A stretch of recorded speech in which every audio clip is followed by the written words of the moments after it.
Vamos a desconstruir el símbolo del Baphomet. El Baphomet significaba o significa la palabra bautismo de fuego, o algunos dicen que es bautismo de sabiduría. El fuego está asociado a la luz y la luz al conocimiento. Entonces un poquito ese era el significado que tenía. Ahora, lo vieron, ¿no?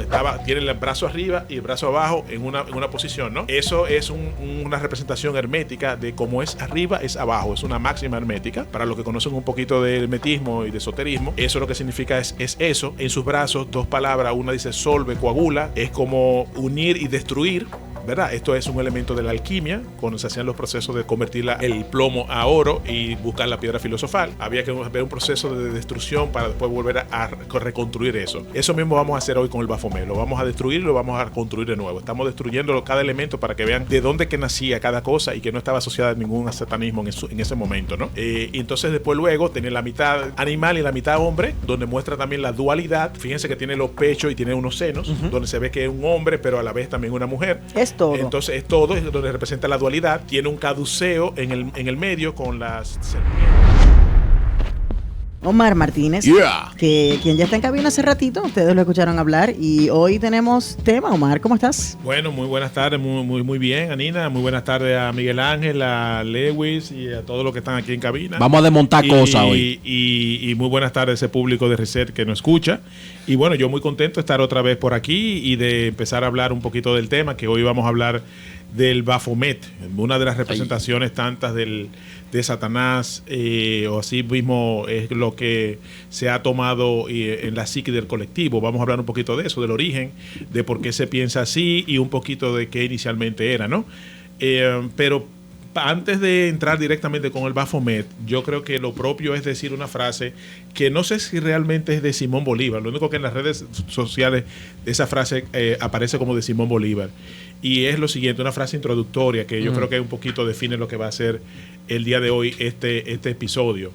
Y la frase dice que lo siguiente: no han dominado más por la ignorancia que por la fuerza. Eso es correcto. No han dominado más por la ignorancia que por la fuerza. Tú sabes que yo he pregonado bastante que el verdadero demonio que nosotros tenemos que combatir es justamente la ignorancia. Entonces, precisamente por eso, hoy nos vamos a atrever a pensar un poquito fuera del cajón de lo que tradicionalmente no han dicho. Fue Simón Bolívar, está correcto el dato. Bueno. Entonces, hoy nos vamos a atrever un poquito a pensar, como lo hacemos todas las semanas. Y vamos a hablar de esta figura del Baphomet, pero antes que todo vamos a hacer una pequeña introducción. Perfecto. ¿No? De lo que es de dónde el concepto de la figura del mal, de Satán, del diablo y ese tipo de cosas. De ¿no? Lucifer, de como usted le quiera llamar. Exacto, como los diferentes nombres que hay, ¿no? Entonces, un poquito hablando de esto, pues tomamos de parámetro lo que es de la teología cristiana, la imagen de Lucifer, ¿no? Que es el ángel caído, ¿no? Que en Génesis, pues habla de que pues fue pues sacado del cielo por su rebeldía hacia Dios, ¿no? Entonces, claro, la primera alusión que se hace del nombre Satanás, que viene realmente de la etimología del nombre, es Shaitán o Hasatán, es en Génesis y sale realmente en la historia de Job, en el libro de Job. Porque ya inicialmente en el Génesis se habla de la serpiente, que todos conocemos en el paraíso, de Adán y Eva, pero ahí no se hablaba de Satanás, sino de la serpiente, ¿no? Que incentivó a Eva que comiera de la fruta, digamos del conocimiento. Digamos que en el cristianismo la serpiente fue la primera representación del mal. Yo tengo un amigo que dice que la serpiente fue la primera suegra. Pero, pero como decía Nina, precisamente eso, fue la primera representación del mal, pero no se conocía el nombre de Satán, sino es en Job que realmente se empieza a tomar ese nombre. Y ya luego, al final, en Apocalipsis, se hace una alusión de que esa serpiente se trataba precisamente del príncipe del mal, ¿no? O del rey de los demonios, que era Lucifer, y entonces hicieron una conexión. Pero bueno, precisamente hay que hablar un poquito este concepto de dónde nace este concepto del bien y del mal. Recuérdense que el pueblo judío, estamos hablando que las primeras tres religiones abrahámicas son el judaísmo, el cristianismo y el islam. Correcto. Precisamente en Occidente ustedes saben que la tradición más grande es el cristianismo, ¿no? Correcto. Entonces, pues vamos a enfocar un poquito en ese sentido, todo lo que vamos a hablar, y es que el pueblo de Israel fue básicamente esclavo en su época, ¿no? En una época duró 50 años esclavo de los babilonios, y ahí tuvo un contacto con la religión zoroastra. Y entonces se dice, esto es, evidentemente, no quiero que los cristianos se vayan a sentir ofendidos, ¿no? Pero esto es una información, una interpretación, donde se dice que hubieron influencias del zoroastrismo al judaísmo, y que ese concepto del bien y del mal nace de ahí porque se hablaba de Ahura Mazda, el del bien, había una dualidad en el zoroastrismo, y Ahriman, el del concepto del mal. Y entonces un poquito ese concepto del bien y del mal nace de ahí y se lleva al judaísmo, y por default después el cristianismo, que es la religión judeocristiana. Entonces ya ahí tenemos diferentes nombres. Lucifer, que significa portador de la luz, pero que también Lucifer se le nombraba, porque era el nombre en latín, se le nombraba al planeta Venus, que era la estrella de la mañana, o estela matutina. Claro, correcto. La estela matutina. Sí, eso es importante que para que vean. Sí, porque yo he escuchado ese nombre justamente adjudicado a la misma figura. Claro. Entonces después de ahí tenemos Satán o Shaitán, que significa acusador, que aparece como el Satán. Bueno, o sea, creo que en el hebreo antiguo, creo, significaba como enemigo, ¿no? El acusador. El acusador. Okay. ¿Sabes que ahora que Miguel mencionó hace un momentito la serie de televisión Lucifer, a él se llamaba Lucifer Morningstar. La estrella de la mañana. Claro. Que es la matutina. Y eso es realmente el planeta Venus, ¿no? Entonces, también está el nombre ya le dije, de Lucifer, Satán, Diablo, que viene de la palabra, de la primera traducción que se hizo la Biblia al griego, y del griego al latín. Diablo. Diablo viene, o sea, quiere decir como divisor. Divisor, exactamente. Alguien que divide, alguien que lanza esa cizaña. Claro. Se dividen. Exacto. Aquí en República Dominicana eso es un parámetro. Todo o más que el diablo.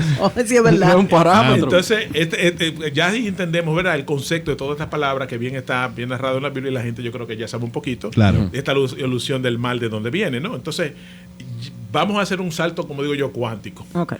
Porque ahora vamos a entrar básicamente en lo que venimos a hablar hoy, que es Baphomet, que es una de las tantas representaciones que, aunque está asociado y se asocia, se vincula a Satán, a Lucifer y todo esto, Belcebú, el dios de la mosca, el demonio, que no son los mismos porque son narrativas diferentes, Beliá, Asmodeus, hay una serie de nombres, Macho Cabrío, pero en la teología cristiana se asocia como todo, como que ese principio del mal está todo ligado, porque hay una narrativa que es diferente cada uno, pero hay una conexión, ¿no?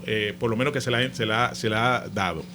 Pero una pregunta, Omar. Esa imagen de Baphomet, me imagino que se vinculó. Entonces, la imagen física. La imagen o sea, el dibujo, la ilustración que hay de Baphomet, me imagino que se vinculó con Satán cuando Anton LaVey fundó la iglesia satánica, ¿no? Sí, exactamente. Saltaste un poquito a donde yo iba a llegar. No, pero está muy bien. Lo único que voy a enlazarlo ahí con lo que tú me dices, pero sí, así como tú dices. Le voy a entrar en ese tema para que no se pierda el hilo. Anton LaVey funda la iglesia satánica el 30 de abril de 1966. Claro.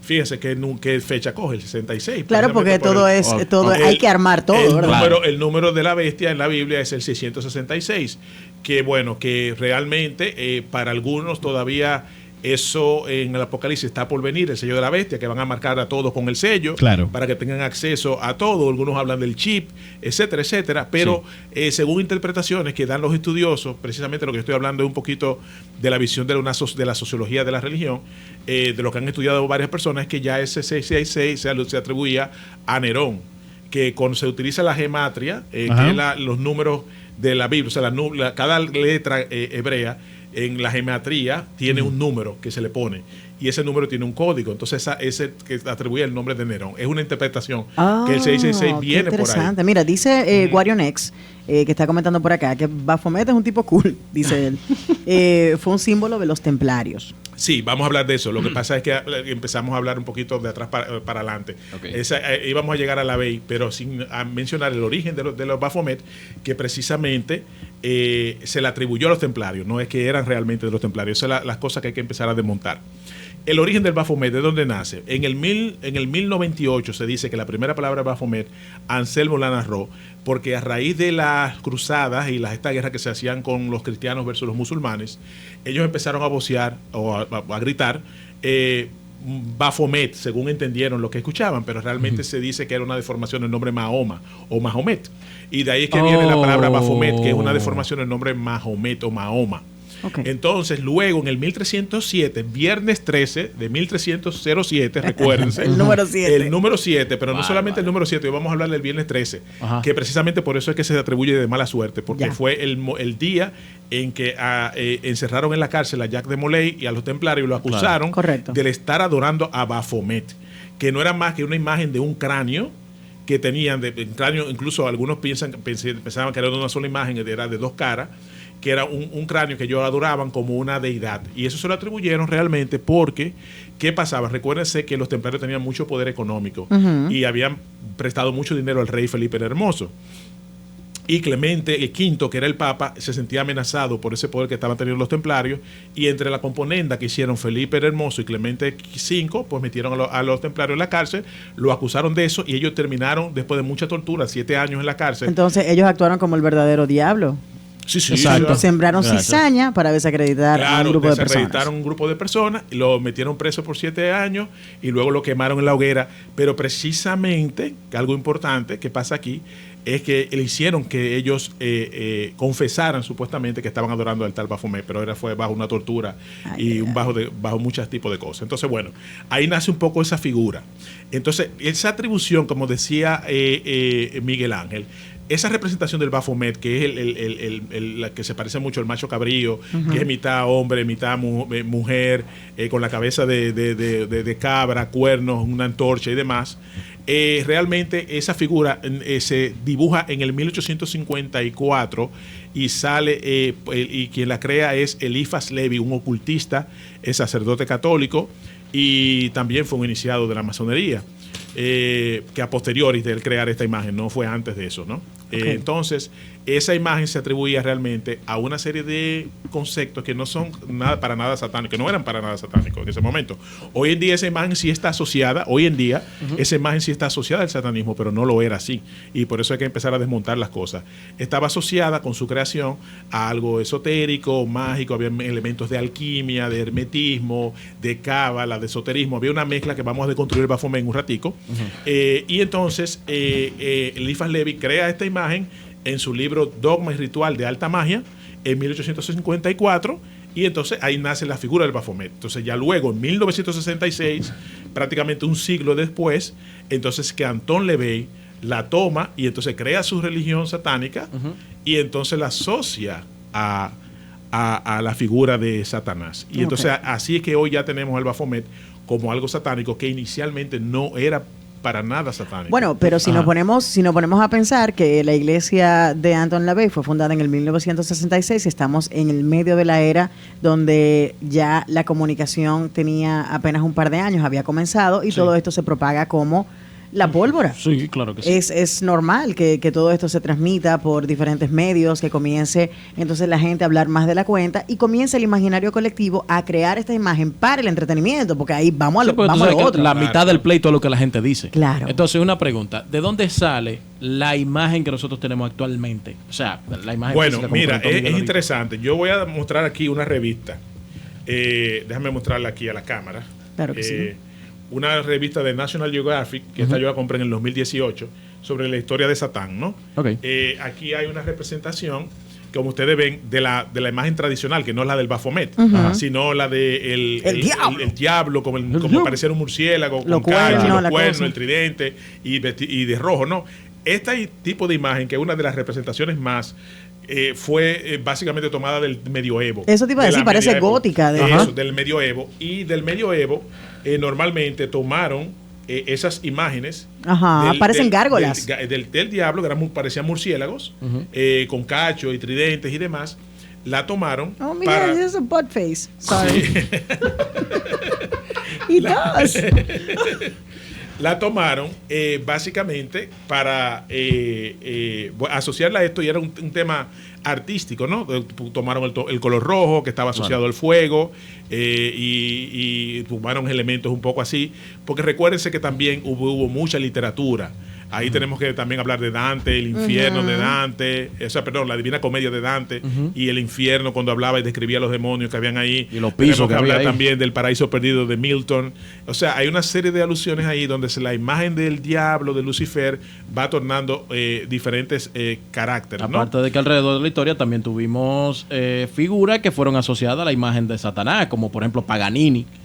Por el coso, sí, tienes razón. Y bueno, y entonces un poquito hablando de ese tema, la figura del diablo ha tenido muchas representaciones, pero la del Baphomet, como le expliqué anteriormente, se debe al el que mismo hemos visto hoy, que lo vamos a desconstruir en un momentico, yo creo que lo podemos hacer ahora mismo. Claro.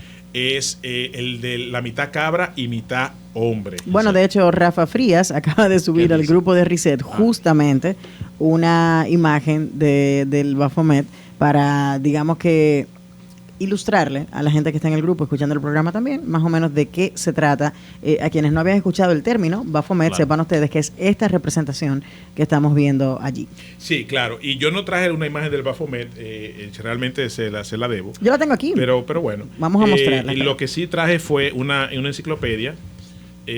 Vamos a ver. Mira aquí. Sí, La clásica. Exacto, la clásica. Esta es la imagen clásica. Esa es la imagen clásica del Baphomet. Exacto. Entonces, hay otra donde él aparece rodeado de niños también. Bueno, esa la utilizan en la iglesia satánica. Exactamente. Pero realmente, como para mostrar que no hay ningún tipo de peligro ante eso. Pero bueno, supone, eso es una. En teoría. Sí, eso es. Porque la imagen la han construido alrededor de esta imagen una serie de cosas que realmente no tienen sentido. O sea, eso es más lo que, como le digo, y se lo dije anteriormente, recuerden, y esto yo creo que es un momento propicio para decirlo, que hay tres formas de ver esto. Está el concepto de la teología cristiana, como lo ven, ¿verdad? De que el genio del mal y donde todo lo malo se le atribuye a él.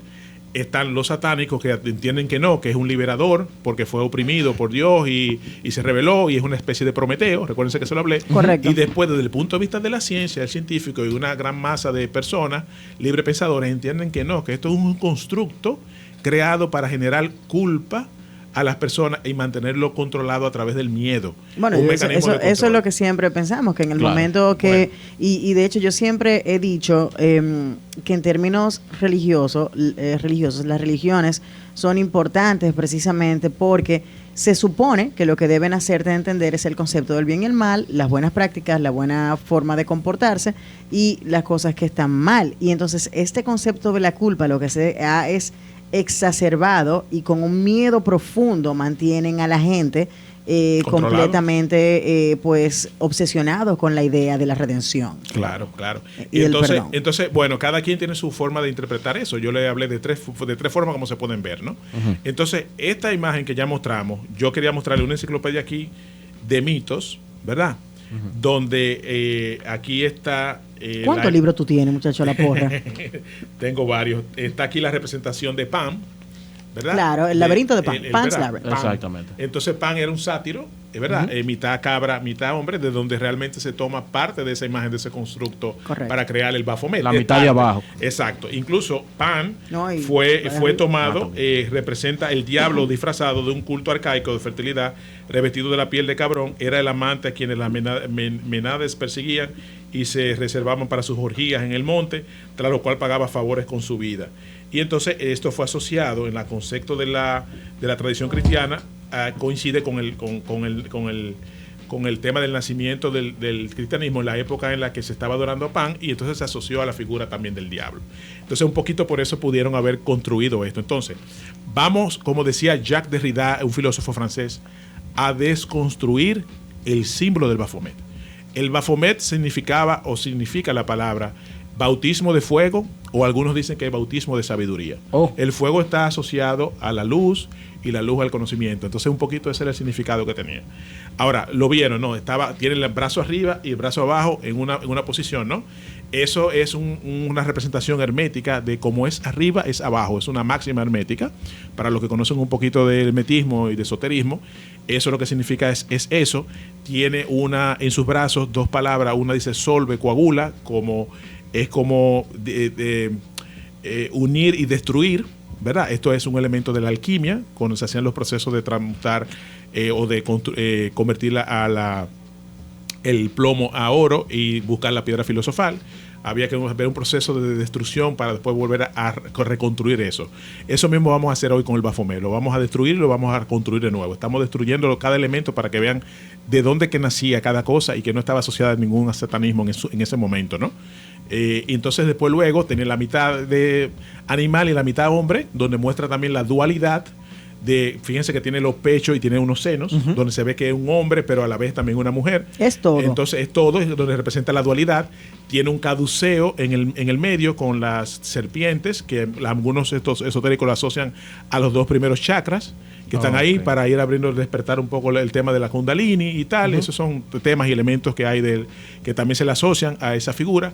Está el pentagrama que tiene en la frente, que no es el pentagrama invertido que usan en la iglesia satánica, sino es el pentagrama pitagórico que utilizaban los iniciados en la escuela de Pitágoras, ese filósofo matemático que tenía una escuela iniciática también en la antigua Grecia. Y ya luego la antorcha, que representa la luz, esa iluminación de quien se ilumina. Entonces era una figura que la idea de Eliphas Levi era combinar todos estos elementos de magia, de alquimia, de hermetismo en una sola simbolismo, donde él podía de ahí mostrar a través de un símbolo una serie de información.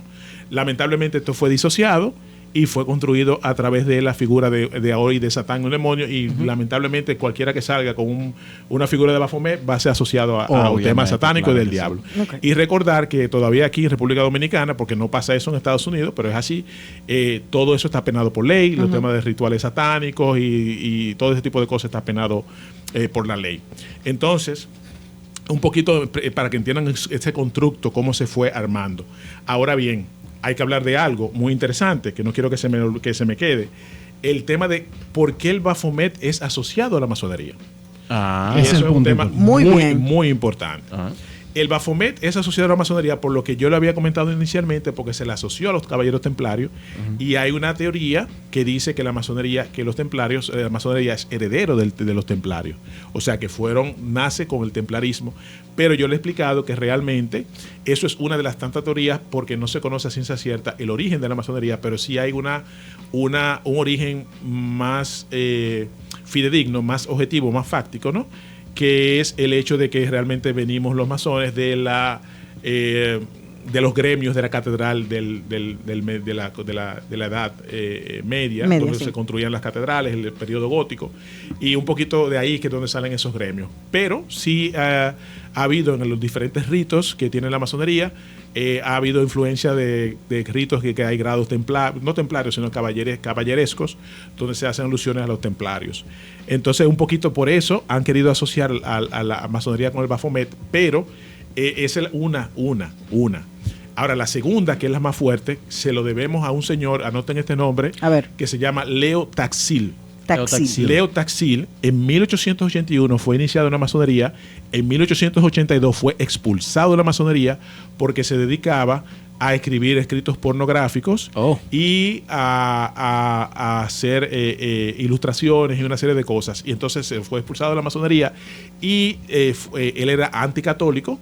Se inició en la masonería y luego después se convirtió al catolicismo, y entonces en componenda con el Papa León XIII, él agarró y entonces empezó a decirle en sus confesiones de conversión que los masones adoraban a Baphomet. Y creó la imagen, cogió la imagen de Baphomet que ya estaba construida, creó eso, dijo que nosotros masones adorábamos, practicábamos algo que se llamaba paladismo, se inventó algo, paladismo, donde había rituales de orgías con mujeres, y que la masonería estaba obligada con mujeres y una serie de cosas. Pero entonces él fue quien inició toda estas campañas antimasónicas. No me quieren en el coro, pues voy a inventar inventó todo eso, y lo que le voy a decir, después tuvo que retractarse en los tribunales cuando llegó a difamar tanto, que se tuvo que retratar en los tribunales, pero ya fue tanto lo que dijo, como yo siempre he explicado, di mentira que algo se queda, que todavía hasta el día de hoy, todavía las personas siguen trayendo a colación lo que Leo Taxil ha dicho de la masonería, donde decía que habían orgías, donde él hablaba del paladismo, de la adoración de Baphomet, y una serie de cosas. Dice aquí, en el año 1897, Taxil confesó que su antimasonismo era una broma, lo que resultó en un escándalo. Taxil declaró ser el creador del Paladión y luego lo desmintió en una conferencia ante la Sociedad Geográfica de París en 1897. Ante el asombro general de los presentes dijo: el Paladión ya no existe, yo lo creé y yo lo destruí. Salió por la puerta trasera antes de cualquier reacción de la gente allí reunida. El fraude de Leo Taxil se menciona en El cementerio de Praga, en una novela que es de Humberto Eco, sí. Y él mismo, entonces, la propia figura de Taxil es quien aparece en la novela. Así es, en inglés el Leo Taxil Host, creo que así que le llaman. Entonces, bueno, de ahí es que nace esta figura del Baphomet, asociada a la masonería, que le ha hecho mucho daño a la masonería, porque lo asocian a todo esto, a pesar de que Leo Taxil ya se había retratado de sus acusaciones, de lo que había dicho, claro. De lo que había dicho, ¿no? Pero todo esto permanece al día de hoy, para que sí, tú veas, que tú veas la importancia de entender cómo funciona el chisme, lo que conocemos popularmente como el chisme. Lo que te iba a decir, un chisme bien hecho trasciende en el tiempo. Mi hermano, tú ves una película como ay, Dios mío, esta película de Meryl Streep. ¿Cuál de todas? La de los chismes. The Wolf Was Prada. No. La del chisme que se llama, bueno, no me acuerdo del nombre ahora. Uh-huh. El caso es que ella pone un ejemplo y dicen, en el momento que tú tiras una pluma, uh-huh, una pluma se va al aire, pero cuando tú tiras un reguero de plumas al aire, esas plumas se van y llegan a todas partes y tú nunca sabes cómo aterriza porque nunca se acaba. Cuando usted lanza un chisme, ese chisme vive para siempre. Leo Taxil se graduó como el cizañoso del siglo. Así es. Y realmente, bueno, aquí se llama The Host of Luciferian Masonry. Leo Taxil. Ajá, exacto. Entonces, bueno, ya entonces para ir cerrando un poco y concluyendo un poquito con el tema, voy a mostrar rápidamente este libro, ¿no? Para los que quieran revisar un poquito sobre el tema de la masonería y sobre Leo Taxil y otras cosas más que se han hablado sobre la masonería que no son ciertas, y aquí se aclaran realmente qué es la masonería. Les recomiendo este libro que se llama It's True What They Said About Freemasonry, escrito por 2 grados 33, Arturo de Hoyo y S. Brent Morris. Uh-huh. Recomiendo también el libro The Secret History of the World, que también ahí habla sobre Lucifer. Ese libro está interesante. La enciclopedia de los mitos, para que revisen los mitos sobre Pan y la mitología griega. Y lo que pueden buscar un poco sobre la historia de Satán, lo pueden buscar en National Geographic o alguna información. Ahí pueden ver un poco la historia y la evolución de cómo se ha construido esto. Y ya para finalizar, quizás, ¿no? Un poquito mencionar que también han querido asociar al pobre Albert Pike, como siempre. Hoy hizo falta a Felipe el paranoico, porque sí, me hubiese gustado, como hubiese preguntado algo sobre Albert Pike, que lo han asociado también al que era el pontífice y el papa del luciferanismo, uh-huh, y una serie de cosas que lo han disociado porque hay un comentario que se hace en el grado 19 del libro Moral and Dogma, donde menciona a Lucifer, pero lo han disociado eso, lo han sacado fuera de contexto. Ajá. Y entonces lo han querido atribuir a algo y quien lo lee en la versión, que lo puedo después pasar más adelante, se da cuenta que lo que se estaba atribuyendo era que la luz que resplandeaba de Lucifer era una luz mala, que no era una luz buena, okay, y que solamente encantaba a las personas de mente débiles. Entonces era totalmente contrario a lo que han querido decir, como que era que los masones son adoradores de Lucifer, cuando nada tiene que ver con eso. Wow, Omar, muchísimas gracias. La gente está muy feliz con todo este programa. Usted debe atribuirse que en mucho tiempo usted ha logrado algo que aquí hace mucho no vio. Usted rompió YouTube hoy. Eso es correcto. Lo rompió. Mira, José Germán Molina nos dice que la película es Doubt y es correcto. La duda, así se llama. Doubt es el nombre de la película, por si la quieren ver también. Una maravilla de Meryl Streep y Amy Adams, que no es mi favorita, pero Amy Adams. Señores, llegamos... Mira, estos segmentos se van a despedir de una manera, y cada persona que llame al segmento de Omar, donde se arroja luz, vamos a terminar con una palabra muy bonita. Uh-huh. Sí. ¿Cuál? Que viva el conocimiento. Claro. Que viva. ¡Que viva! Que viva el conocimiento, señores. Así se desconstruye. Así hay muchísima gente que, a pesar de que tú puedas darle toda la información, son ignorantes y no van a buscar la información y van a seguir pedaleando la mentira que ya conocen, porque es muy difícil desaprender. Uno de los primeros consejos que yo, bueno, no consejos, de la primera frase que yo escuché cuando comencé a trabajar cine, me la dijo mi querido amigo Francis Dille, el indio, que dice que hay gente que ve la luz al final del túnel y construyen otro túnel para no salir de ahí. Y te voy a decir una frase, una frase que a mí me gusta mucho de la ilustración, que se la dije a Nina el otro día. Sapere aude.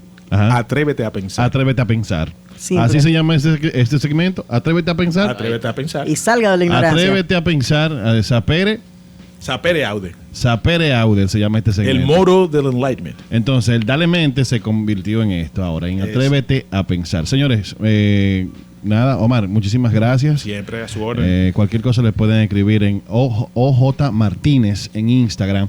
Y ahí cualquier pregunta, bueno, pues pueden hacerla. Si no encuentran el usuario, vayan a la biografía al perfil de Instagram de Reset Radio. Claro, sí. Y nosotros siempre lo etiquetamos. Y cualquier pregunta que usted tenga, usted puede estar por seguro que Omar le va a responder de manera inmediata. Este corte va a matar. Y educada e inteligente. Claro.